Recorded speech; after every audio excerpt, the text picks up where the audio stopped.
दर्शकबिन नमस्कार, हम अमित ठाकुर अपन विशेष में अहाँ सबके स्वागत करै छी। प्रदेश दू के जो यदि बात करी आ खास कऽ विपत्ति के कोनो भी प्राकृतिक विपत्ति के बात करी तो प्रदेश दू में सब किसिम के विपत्ति हम अहाँ देख सकै छी जे एकटा भूपरिवेष्टित राष्ट्र में नजर आबि सकैया।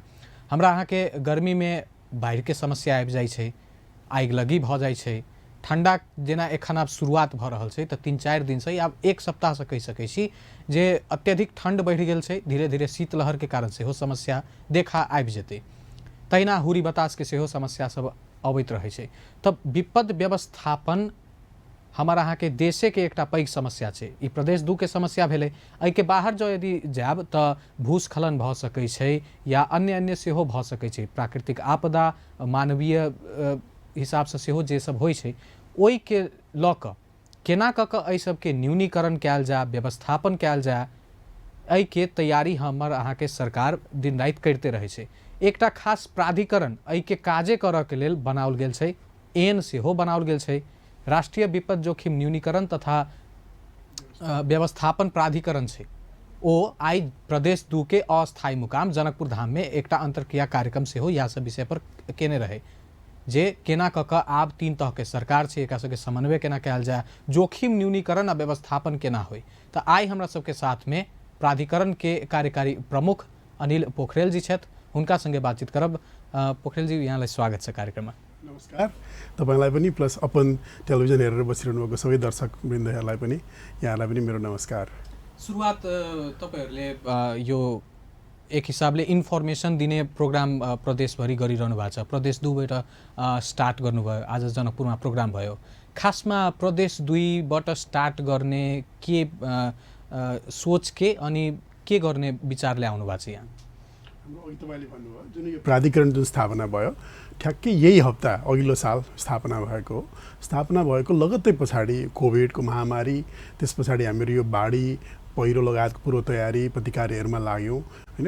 अनि त्यस पछाडि हामीहरू त्यो सबैको अनुभवले गर्दाखेरि हामीले के र हाम्रो ऐनले पनि हामीले स्पष्ट के भनेको छ भने हामीहरूको यसको यो साझा तपाईको रेस्पोन्सिबिलिटिज हो। तपाईको संघीय सरकार, प्रादेशिक सरकार र स्थानीय सरकार, र स्थानीय सरकारको त अझ झन् एकल अधिकारमा पर्न जान्छ। त्यही भएर यस्तो विपद जोखिम न्यूनीकरण र व्यवस्थापन जस्तो चिज गर्नलाई चाहिँ हामीले जहिले पनि यो 3टै तहका सरकार, जिल्ला विपद व्यवस्थापन समिति, निजी क्षेत्र, तपाईहरुको जस्तो मिडिया हाउस हैन, त्यो सबैको संयुक्त प्रयासबाट मात्र हुन्छ। अब अहिले ठ्याक्कै अब यो हप्ताबाट हामीहरूको यो शीतलहरहरू सुरु हुन लागेको छ। शीतलहरको एक प्रकारले हटस्पट नै भनौँ हाम्रो यो तराई र मुख्य गरी प्रदेश 2 का जिल्लाहरू विगतका हाम्रो आँकडाहरू पनि हेर्ने हो भने शीतलहरको हिसाबबाट त्यसले बढी आक्रान्त पर्छ अरू नेपालका अरू भूभागहरूमा भन्दा।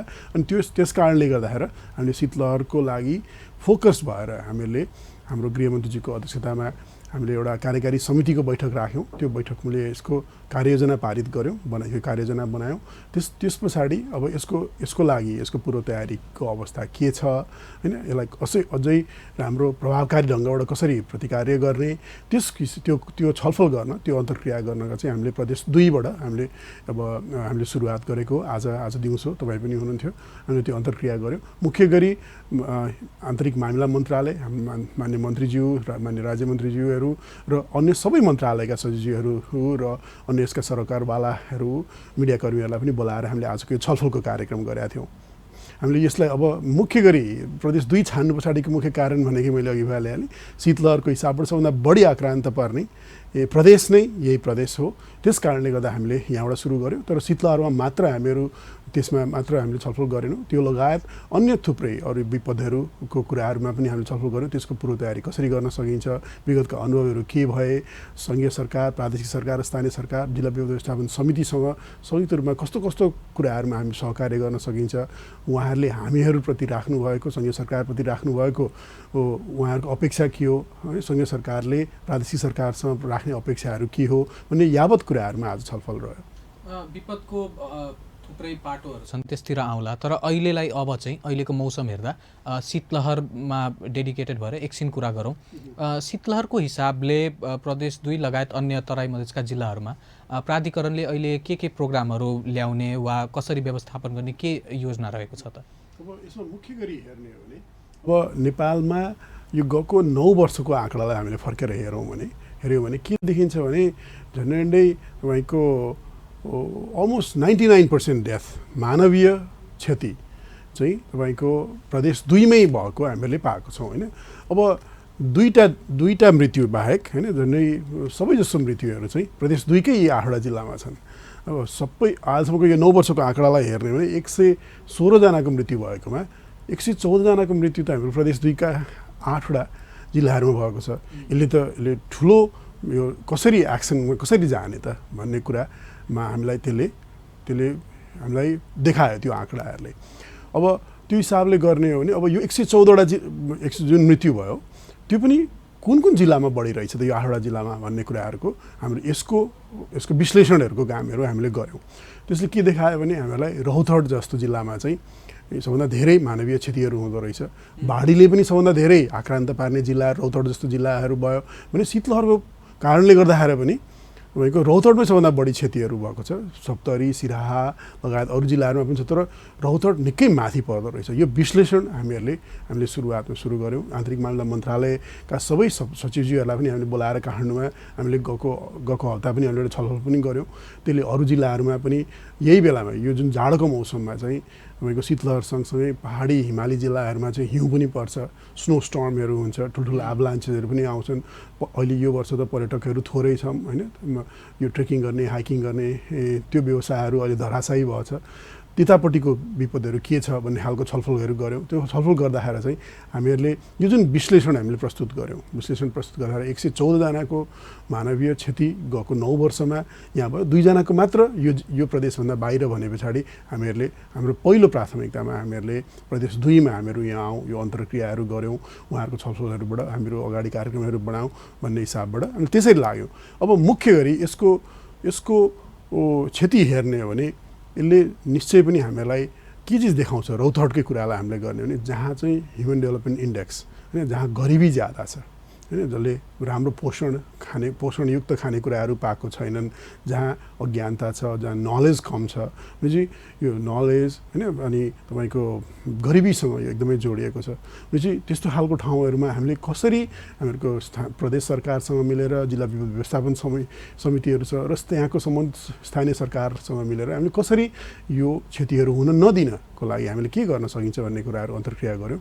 यसको लागि हामीहरूको विगतमा भएका यसका तथ्याङ्कहरू, त्यहाँका अनुभवहरू, त्यहाँका प्रयासहरू विगतमा राम्रो पनि भएको छ। जस्तो कतिपय अवस्थामा बारामा पर्सामा के विगतमा राम्रो कामहरू भयो, कसरी त्यस्ता गरिबहरू र मुख्य गरी वृद्धहरू होइन बच्चाबच्चीहरू उनीहरूलाई बढी असर पर्दो रहेछ भनेपछि उहाँहरूलाई चाहिँ राम्रो खानाको बन्दोबस्त गर्ने, उहाँहरूको घरको जुन अहिले बसोबास छ त्यसको अवस्थालाई हेरेर झ्यालडोकाहरू बन्द गर्ने, प्लास्टिकले भए पनि झ्यालहरू बन्द गर्ने, चिसोहरूभित्र पस्न नदिने होइन।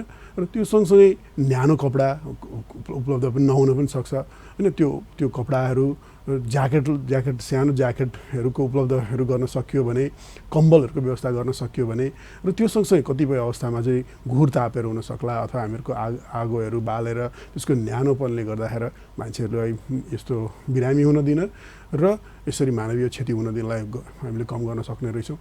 शीतलहरमा खास त्यसबाट जोगिन या केही हेल्प हिसाबले चाहिँ बढीमा के देखिन्छ भने जस्तै तपाईँले पनि भन्नुभयो यो या त कपडा वितरण गर्ने या ब्ल्याङ्केट वितरण गरेर त्यतिसम्म खास देखिन्छ।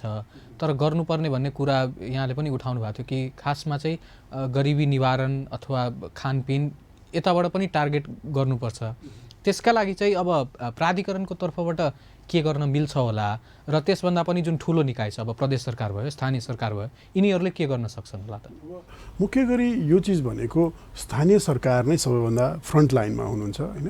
उहाँहरूलाई सबभन्दा राम्रोसँग त्यो आँकडाहरू राख्ने बन्दोबस्त र प्लस त्यो ज्ञान पनि त्यो स्थानीय सरकारमै त्यो चिज उपलब्ध हुन्छ। कहाँको परिवारहरू चाहिँ सबभन्दा बढी विपन्न हुनुहुन्छ र जहाँ चाहिँ यो चिसोको हिसाबबाट जब यो शीतलहर चल्न थाल्छ, जस्तो हिजोबाट जुन सुरु भयो त्यस्तो खालको शीतलहर चल्न थालिसके पछाडि कहाँका परिवारहरू चाहिँ लाई बढी असर पर्न सक्छ भन्ने कुरा मोटामोटी उहाँहरूलाई कतिपय स्थानमा चाहिँ त्यो त्यहाँको गाउँपालिकाहरू नगरपालिकाहरूले आफ्नो यसको सोसियो इकोनोमिक स्टेटसको सर्वेहरू पनि गर्नुभएको छ, सामाजिक आर्थिक त्यो सर्वेक्षणहरू गरेर त्यस्तो विपन्न परिवारहरू कहाँ छन्, जहाँ वृद्धहरू कहाँ छन्, गरिबहरू कहाँ छन्, जसलाई खाना पनि राम्रोसँग पुग्दैन। अहिले फेरि त्यसमाथि पनि अहिले यो गएको यो वर्ष त हामीहरूले हेर्ने कोभिडको हिसाबबाट महामारी पनि छ, थुप्रैको जागिरहरू गयो होइन, विदेशमा कामहरू बन्द भयो, फर्केर आउनु पनि परेको छ, आय स्रोतको माध्यमहरू कम भएको छ। यस्तो जनसङ्ख्या जस्तो क्वारेन्टाइनहरू गर्दाखेरिदेखि लिएर यावत कुराहरू गर्दा स्थानीय सरकार जनप्रतिनिधिहरू जुनहरू हुनुहुन्छ उहाँहरूलाई लगभग त्यो चिजहरू थाहा छ होइन। त्यस्तो आँकडाहरूको आधारमा हामीहरूले यसको लागि प्रिपोजिसनिङ गर्ने, यसको अहिलेको भनेको साधारण ज्याकेट होला, तपाईँको केही पैसा हुन सक्ला होइन, उहाँहरूले खानेकुराहरू खानलाई, त्यसपछि कम्मल होला, त्यसको लागि केही काठ दाउरा पातहरू होला, त्यसको बन्दोबस्त उहाँहरूले नै गरिदिन सक्नुभयो भने सबभन्दा बढी प्रभावकारी हुन्छ। स्थानीय पालिकाहरूलाई चाहिँ सहयोग गर्नलाई चाहिँ जिल्ला विपद व्यवस्थापन समिति, प्रदेश सरकार अनि यसरी प्राधिकरण, अब हामीहरूले चाहिँ अब मुख्य गरी यो चाहिँ स्थानीय रूपमै हामीले गर्न सक्ने हिसाबबाट हामीले कसरी गर्न सकिन्छ भनेर हामीले छलफल गऱ्यौँ। त्यो छलफल गर्दाखेरि हरेक जिल्लामा कहाँ कतिवटा कम्मलहरू छ, कतिवटा ज्याकेट छ, हाम्रो प्राधिकरण यो जिल्ला विपद व्यवस्थापन समितिहरूसँग कतिवटा छ भन्ने त्यो आँकडाहरू हामीले हेऱ्यौँ।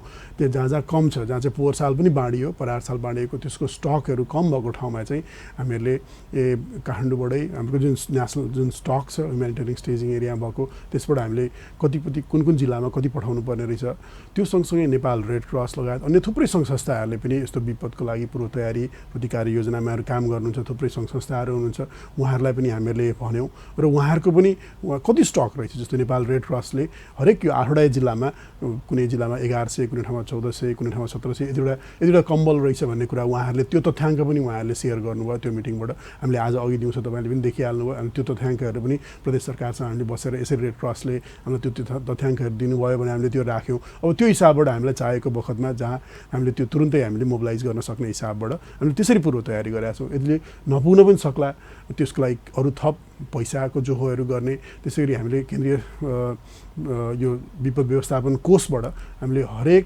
जिल्लामा हामीले न्यूनतम 15 लाख रुपियाँ जतिको अहिले जोहो गरेर राखिराखौँ, तुरुन्तै पैसा मोबिलाइज गर्नुपर्ने हुनसक्छ भन्ने कुराहरू चाहिँ हामीले कार्यकारी समितिले नै यसलाई निर्णय गरेर यसका एक्सन प्लानहरू हामीले त्यसरी राख्यौँ।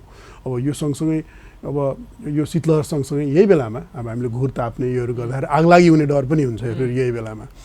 अब फेरि अब ठुलो समूहमा बसेर आगलागी यो ताप्नु पनि मिलेन। हेर्नु अब कोभिडको बेलामा अर्को बाहिरबाट कोही मान्छे आइदियो भने त त्यसले सार्न पनि सक्छ, सङ्क्रमण पनि हुनसक्छ। त्यो भएर सचेत हुन जरुरी छ, सचेतनाका सामग्रीहरू बनाउने। अनि आज अघि दिउँसो हाम्रो माननीय मन्त्रीज्यूले पनि त्यसको लन्च पनि गर्नुभयो होइन। यस्तो खालको जिङ्गल्सहरू भयो, यस्तो सामाजिक सन्देशहरू हामीले यसरी तपाईँहरूको टेलिभिजन लगायत अन्य थुप्रै मिडिया हाउसबाट हामीले त्यसरी हरेक घर घरमा पुर्याउन सक्यौँ, सोसियल मिडियाबाट पुर्याउन सक्यौँ भने उहाँहरूले म कहाँ जाने हो, नजिकै स्वास्थ्य केन्द्रहरूमा गएर उपचारहरू गर्न सक्ने त्यो बन्दोबस्त गर्ने।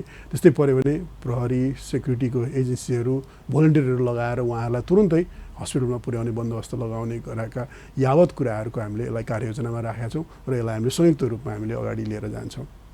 थुप्रै निकायहरूको अब यसमा कुराबाट बुझ्नलाई आयो। अब 3 तहको सरकार भयो, त्यसपछि अन्य प्रशासनिक निकाय हुन्छ, सुरक्षा निकाय हुन्छ। यो सबले एक आपसमा तालमेल गरेर बढ्न अगाडि जरुरी देखियो। तर खासमा के देखिन्छ भने उसले उसलाई दोष दिने, उसले उसको कुरा काट्ने होइन, दोषारोपण या उसको गल्तीले भयो त्यसरी हुन्छ। त्यसमा समस्या भनेको जुन आम जनता छ उसले पाउने गर्छ। प्राधिकरणले चाहिँ कसरी हेल्प गरिदिनेछ यिनीहरूलाई समन्वय गराइदिन या के प्लान पाउनु भएको छ? आज अहिलेको दिउँसोको हाम्रो जुन अन्तर्क्रिया भयो त्यो अन्तर्क्रिया नै तपाईँले देख्नुभयो भने एउटा त्यसको एउटा फ्रेमवर्क, एउटा नमुना हो होइन। हामीले यसको सङ्घीय तवरमा सामान्य प्रधानमन्त्रीज्यूको अध्यक्षतामा हाम्रो यसको राष्ट्रिय परिषद छ। त्यो राष्ट्रिय परिषदले चाहिँ हामीहरूको सबै मन्त्रालयका मन्त्रीज्यूहरू र हरेक प्रदेशका मुख्यमन्त्रीज्यूहरू उहाँ त्यसको सदस्य हुनुहुन्छ भनेपछि त्यसले सबैलाई एउटै ठाउँमा लिएर आउने, समन्वय गर्ने एउटा प्रणाली बनेको छ। त्यसै गरी कार्यकारी समिति छ माननीय गृहमन्त्रीज्यूको अध्यक्षतामा होइन। सबै मन्त्रालयहरूको सचिवज्यूहरू लगायत रेड क्रस लगायत अन्य संस्थाहरू, प्राइभेट सेक्टर र सेक्युरिटी एजेन्सिजहरू त्यसमा आबद्ध हुनुहुन्छ। त्यसै गरी हामीहरूको प्रदेशमा पनि हेर्ने भने प्रदेशमा कार्यकारी समिति छ होइन, अनि त्यो कार्यकारी परिषद छ। अब यसलाई अब जिल्लामा जाँदाखेरि जिल्ला विपद व्यवस्थापन समिति छ होइन। हाम्रो सिडिओ साहबहरूको अध्यक्षतामा सबै गाउँपालिका नगरपालिकाको त्यसमा रिप्रेजेन्टेसन हुन्छ। त्यसै गरी स्थानीय सरकारमा स्थानीय त्यहाँको मेयर उपमेयर अथवा गाउँपालिकाको अध्यक्ष उपाध्यक्षज्यूहरूको अध्यक्षतामा सबै वडाको त्यसमा रिप्रेजेन्टेसन हुने गरी त्यस्तो खालको समितिहरू बनाएको छ। यसलाई स्पष्टसँगले हामीले 2074 सालको ऐनले हामीहरू यस्तो यो प्रणाली व्यवस्था गरौँ, हामीहरूको संविधानले प्रदत्त गरेको तरिका अनुसार हामीले यसरी सबै तिनटै तहका सरकारको र जिल्ला व्यवस्थापन समितिको पनि रोल्स रेस्पोन्सिबिलिटिजहरू स्पष्टसँगले व्याख्या गरिदिएको छ।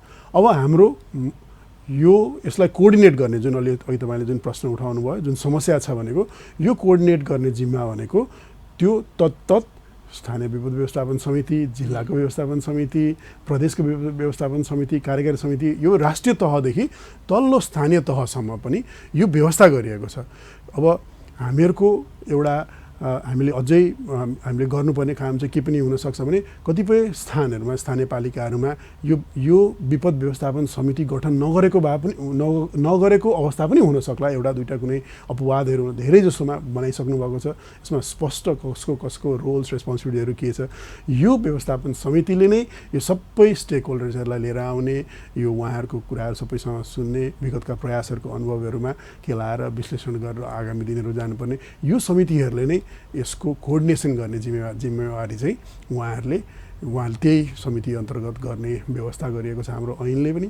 र यसलाई अहिले आजको पनि मिटिङको उदाहरण पनि हेर्ने भने त्यसरी भएको र अनि थुप्रै ठाउँमा थुप्रै गाउँपालिका नगरपालिकाहरूले चाहिँ उहाँहरूको यस्तै छलफल गरेको माध्यमबाट उहाँहरूले चाहिँ आफ्नो हरेक त्यो विपदको लागि, जस्तो यो शीतलहरको लागि हो भने शीतलहरकै लागि उहाँहरूले आफ्नो कार्ययोजना बनाउनु भएको छ यो विभिन्न छलफलको माध्यमबाट।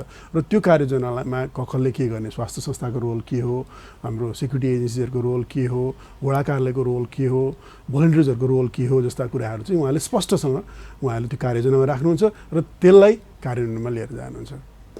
दर्शकवृन्द, आइ हम सब विपद व्यवस्थापन संबंधी बातचीत कर रहल छी। एहि के लेल हमरा सबके साथ में छथि अनिल पोखरेल जी, प्रमुख कार्यकारी छथि ई राष्ट्रीय विपद जोखिम न्यूनीकरण तथा व्यवस्थापन प्राधिकरण के। ब्रेक के बाद जो आब तो विपद के समय में विभिन्न क्षति सब जे होइ छै ओहि के क्षतिपूर्ति, राहत लगायत अन्य विपद एखन हम सब शीतलहर पर फोकस भऽ कऽ बातचीत केने छलहुँ। आरो बाढ़ि, आगिलगी एहि सब पर सेहो बातचीत हेबे करत। ब्रेक के बाद बातचीत जारी छै।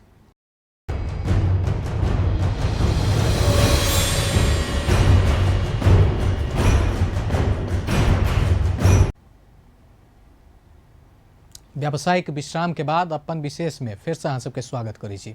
आइ हम सब विपद व्यवस्थापन पर बातचीत कर रहल छी। हमरा सबके साथ में छथि राष्ट्रीय विपद जोखिम न्यूनीकरण तथा व्यवस्थापन प्राधिकरण के कार्यकारी प्रमुख अनिल पोखरेल जी। उनका संगे आप ब्रेक के बाद आरो विषय पर चर्चा जारी है। पोखरेल जी, शीतलहर को केन्द्रित भएर हामीले कुरा गर्यौं। अब अन्यतिर आउँ।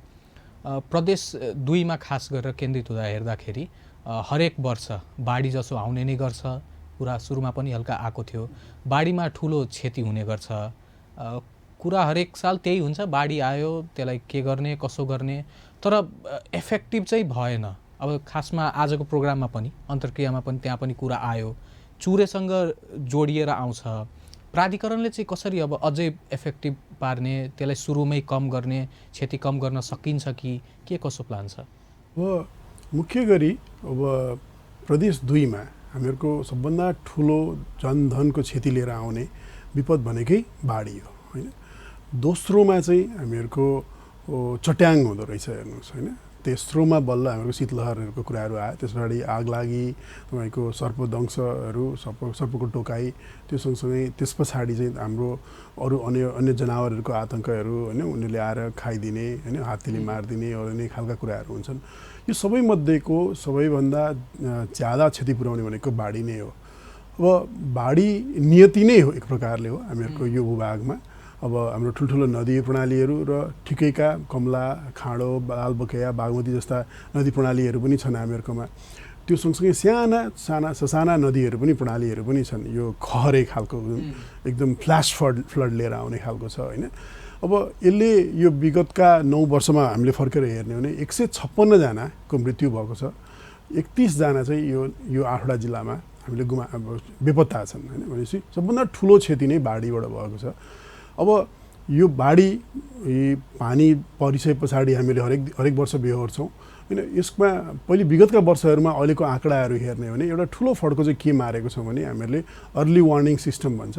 अब यो दिनमा अथवा यतिखेर बाढी आउँदैछ है भन्ने कुरा हामीले जुन अहिलेको मिडिया यो मोबाइलहरू लगायत रेडियो एफएमको मार्फतबाट मान्छेले थाहा पाएर सूचना प्रदान गरेर धेरै त्यो जुन मानवीय क्षति हुनेको चिज त्यो चाहिँ निकै घटेको छ। हामीहरूले यहाँ मात्र होइन, हामीले अन्य प्रदेशमा पनि हेर्ने भने हामीले त्यो चिजहरू हामीले महसुस गरेका छौँ। मुख्य गरी बाँके बर्दिया जस्ता जिल्लाहरूमा पनि यो फ्लड अर्ली वार्निङ सिस्टमको कारणले गर्दाखेरि घटेको छ। तर हामीले त्यो सँगसँगै के पनि हामीले हेर्नुपर्छ भने हामीहरूको यो जलवायु परिवर्तनको कारणले गर्दाखेरि पनि झन् पानी एकैचोटि एकै रातमा धेरै पानी पर्ने खालको त्यस्तो खालको घटनाहरू पनि हाम्रो थुप्रै बढेका छन्। यस्ता कारणले गर्दाखेरि थुप्रै जनधनको क्षतिहरू चाहिँ भएको छ। अब पानी मात्र होइन, माथि चुरेतिरबाट मुख्य गरी ठुलो मात्रामा तपाईँ पहिरोहरू त्यो फस्के पछाडि पहिरो झरे पछाडि त्यसले ठुलो मात्रामा ग्राभल स्यान्ड योहरू बालुवाहरू लिएर आउँछ। त्यो बालुवाहरू लिएर आएर पटान हुने ठाउँ भनेकै हामीहरूको यो तराईमा हो होइन।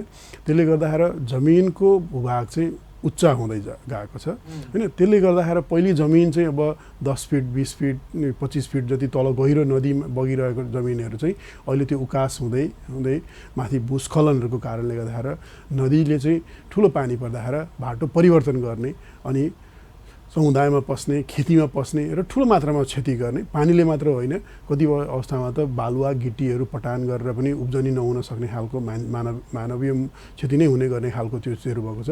यो चिज गर्नलाई भनेको यसको लागि हामीहरूले चारवटा कुराहरू हामीले गरिरहेको छौँ।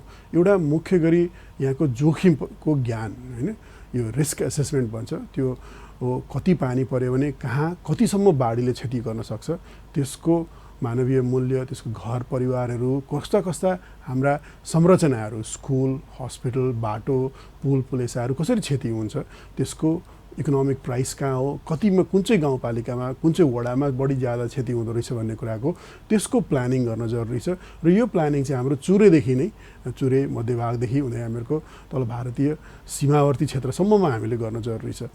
चुरेमा भूस्खलनको कारणले गर्दाखेरि जुन निम्त्याइने माथि हजुरको यो जुन हाम्रो त्यसको जुन फरेस्ट कभरहरू हट्दै गयो भने त्यसले पानी सट्टै बगेर तल आउँछ, त्यसले बाढीहरू लिएर आउँछ। त्यो सँगसँगै हामीहरूले तल हाम्रो जुन भारतीय यो सीमातिर हामीले बनाएका थुप्रै संरचनाहरू जस्तो बाँध तटबन्धहरूको कुराहरू भयो, सडक नै भयो, अब उत्तर दक्षिणको बगेर आउने खोलाहरूलाई पूर्व पश्चिम बसेको बनेको बाटो र त्यसमा चाहिँ पानी बग्न दिनलाई चाहिँ पर्याप्त मात्रामा तपाईँको त्यो पुलहरू चाहिँ त्यति वाइडहरू छैन भने त्यसले नै पानी रोक्छ, पानी छेक्छ। त्यसले गर्दाखेरि तपाईँको बाढीहरू निम्ति नै र हाम्रो भूभागहरू थुप्रै जलमग्न हुने, रौतहट गौर जस्तो खालको ठाउँहरू जुन जलमग्न हुने खालको त्यो कामहरू गर्छ। यो चिजलाई गर्नलाई चाहिँ हामीले माथि चुरेदेखि तल हाम्रो सिमानासम्मै हाम्रो ड्रेनेज प्लानिङहरू गर्न एकदमै जरुरी हुन्छ। त्यसको लागि हामीले यसको जोखिम आकलन गर्ने काम मुख्य गरी त्यो चिजहरू सुरु गरेको छौँ। यो बाढी यति ठुलो समस्या छ होइन, खासमा चाहिँ सबभन्दा ठुलो कन्ट्रिब्युटर नै यही भयो। यसका सेरोफेरोमा हेर्दाखेरि थुप्रै कार्यक्रमहरू पनि छन् डेडिकेटेड। अब चुरेको लागि राष्ट्रपति चुरे संरक्षण कार्यक्रम यत्रो ठुलो चलेकै छ, जनताको तटबन्ध कार्यक्रम पनि चलिराखेकै छ। यत्रो कार्यक्रम हुँदाहुँदै पनि आम जनताको गुनासो कि हामीलाई शास्ति भोग्ने पर्ने नै हुन्छ।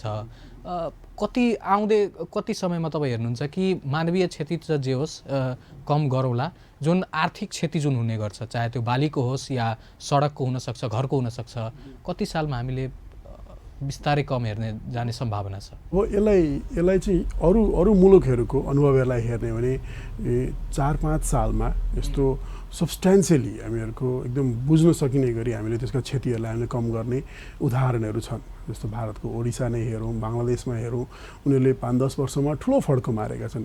त्यही स्थानहरूमा त्यस्तै खालको घटनाहरू घट्दाखेरि 30-40 हजार मान्छेहरू मर्थे भने अहिले यस्तै खालको संरचनाहरू बनाएर यस्तै खालको कार्यक्रमहरू गरेर मुख्य गरी जोखिम न्यूनीकरण गरेर उनीहरूले 30-40 हजार मान्छेहरू मर्ने ठाउँबाट उनीहरूले केही दर्जन 1 दर्जन 2 दर्जन मात्र व्यक्तिको क्षति हुने खालको खालको सिचुएसनमा उनीहरूले ल्याइ पुर्याए।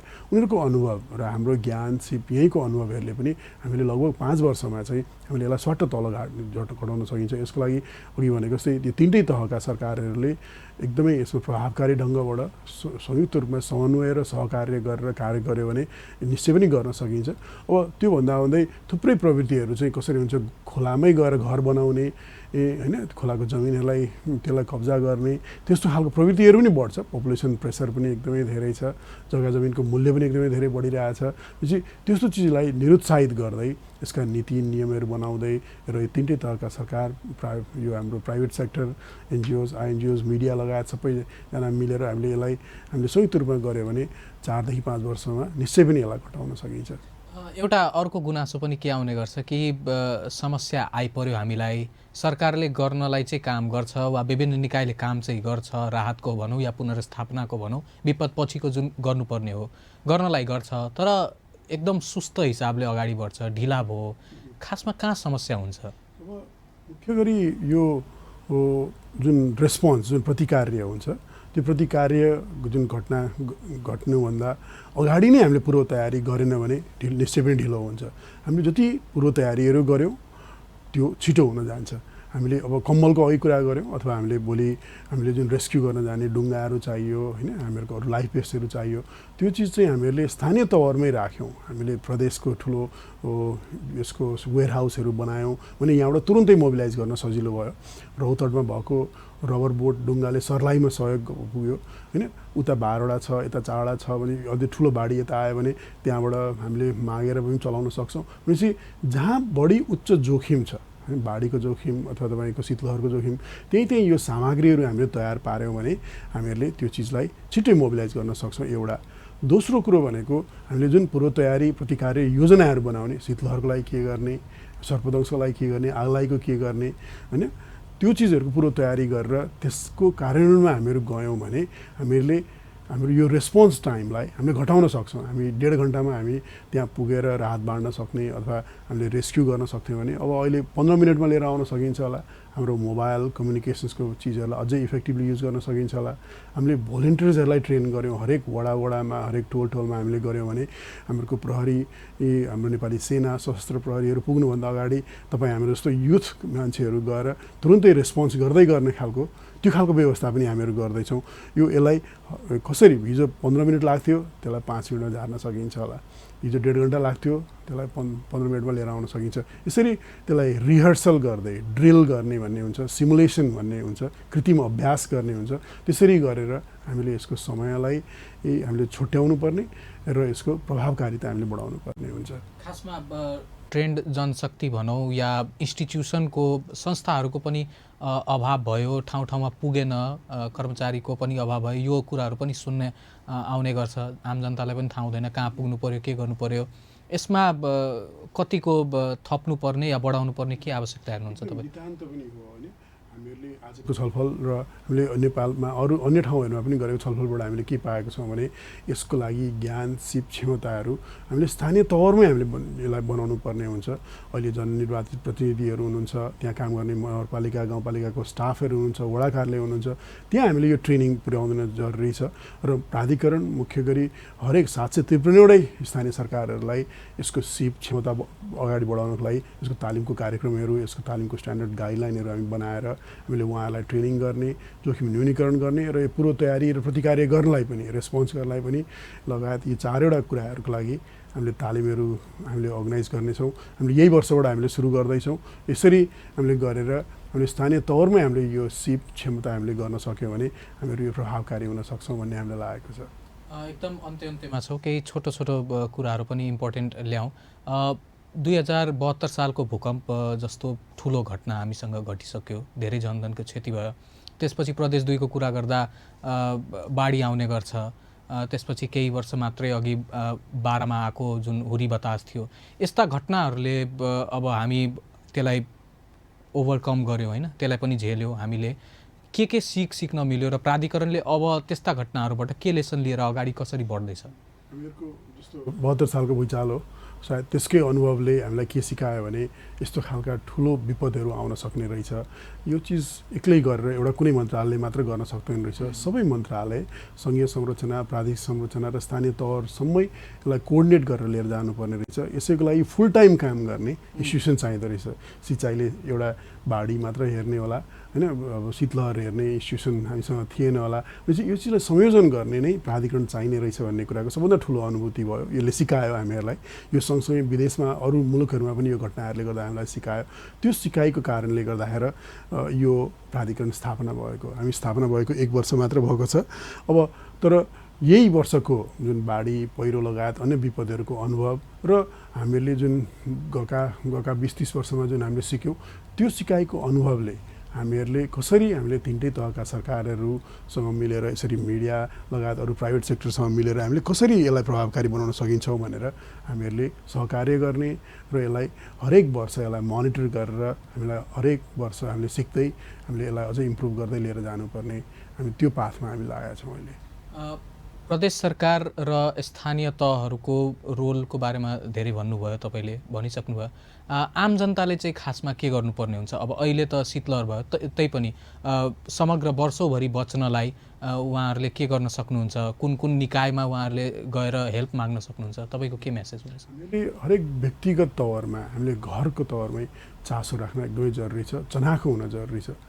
सानो कुरा आगलागी जस्तो कुराहरू हामी दैनिक घरमा हामीले खाना पकाउने चिजहरू हुन सक्ला होइन, अथवा इलेक्ट्रिकल वायरिङहरू हुन सक्ला। त्यसको स्पार्किङले गर्दाखेरि कहिलेकाहीँ सानो आगलागीले गर्दाखेरि ठुलो आफ्नै घर जल्न सक्छ, आफ्नो समुदाय नै जान सक्छ। भनेपछि हरेक व्यक्ति, हाम्रो बच्चादेखि लिएर हाम्रो घरमा हुने बुवा आमाहरूदेखि लिएर हजुरबुवा हजुरआमा सबैलाई चासो र चनाखो गराउनुपर्छ। हेलचेक्राइ गर्नु हुँदैन। कतैतिर ग्यास लिक भएको छ, कतैतिर स्पार्किङहरू भएको छ भन्ने कुराहरू हामीले त्यो चिज हामीले त्यस्तो अवस्थामा हामी के गर्ने भनेर हामीले घरमै सिकाउनु पर्ने हुन्छ।